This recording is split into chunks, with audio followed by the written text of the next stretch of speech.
તો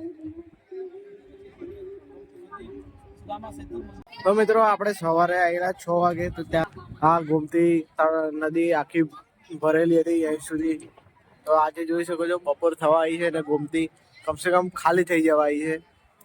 જોઈ શકો છો તમે કે ગોમતી નદી આખી ખાલી થઈ ગઈ છે.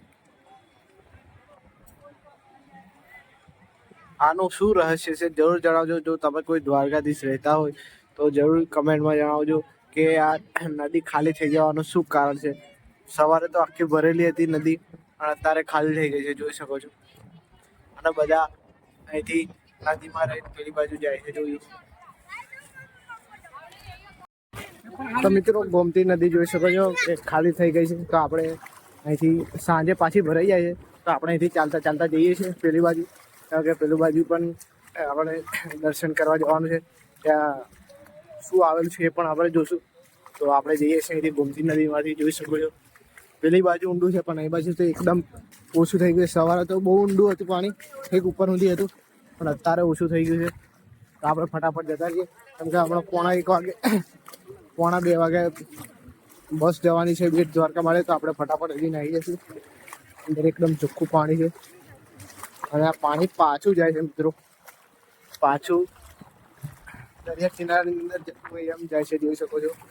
એટલે સાંજે પાછા અહીંથી ફટાફટ જતા રહીશું, કેમ કે સુદર્શન સેતુ બંધ છે.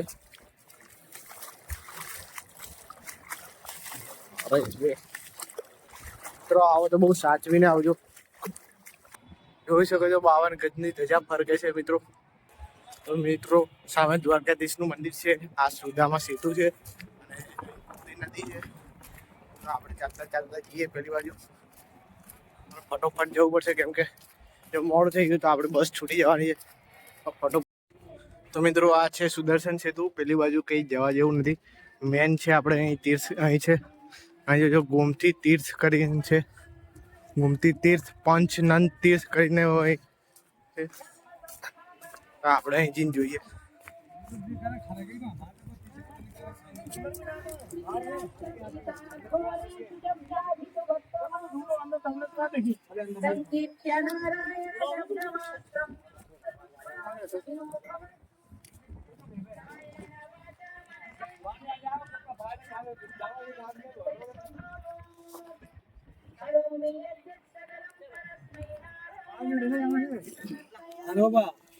हो गया 5 अंक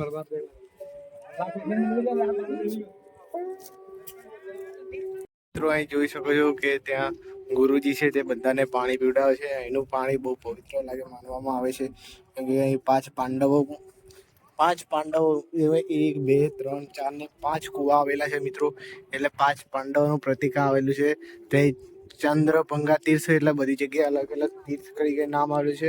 આપણે ત્યાં તો ગોમતી તીર્થ હતું, આ જંબુવતી તીર્થ છે, અગિરા ઋષિ, સ્કંદ પુરાણ, 14 પંચનંદ તીર્થ તરીકે ઓળખાય છે. બધા એક પછી એક તમને બતાવીશ.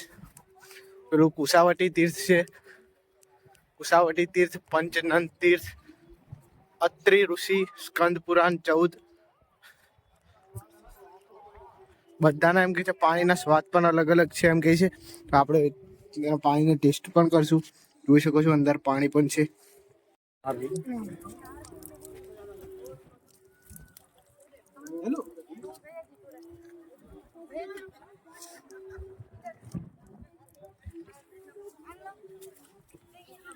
મિત્રો બધી જગ્યાએ અલગ અલગ પાણીના ટેસ્ટ આવે, તો આપણે બધી જગ્યાએ પાણી ટેસ્ટ કરશું. આ છે લક્ષ્મણ તીર્થ, કુચુ ઋષિ, પંચનંદ, સ્કંદ પુરાણ, 14.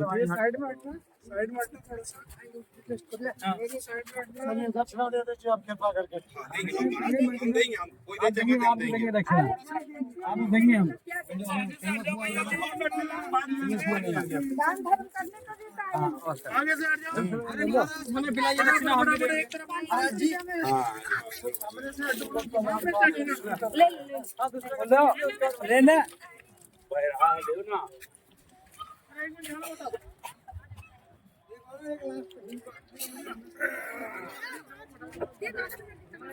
તો મિત્રો આપણે અહીં ફરી ચૂક્યા છીએ. હવે આપણે જઈએ છીએ પેલી બાજુ. પાંચ પાંડવોનું 5 તીર્થ કરીને અહીં બનાવવામાં આવેલું છે. તો અહીં તમે જરૂર આવજો. પાણી ઓછું હોય ત્યારે જ આવજો. પાણી વધારે હશે તો ભાઈ તમે પેલી બાજુ નહીં જઈ શકો, નહીં ફસાઈ જશો.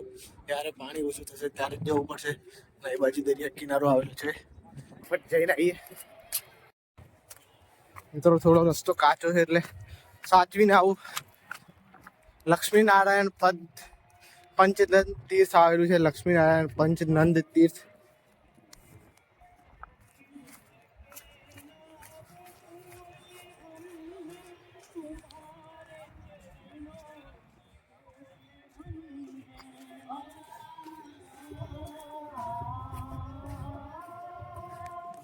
મિત્રો અહીં મંદિરની અંદર આવ્યા છીએ.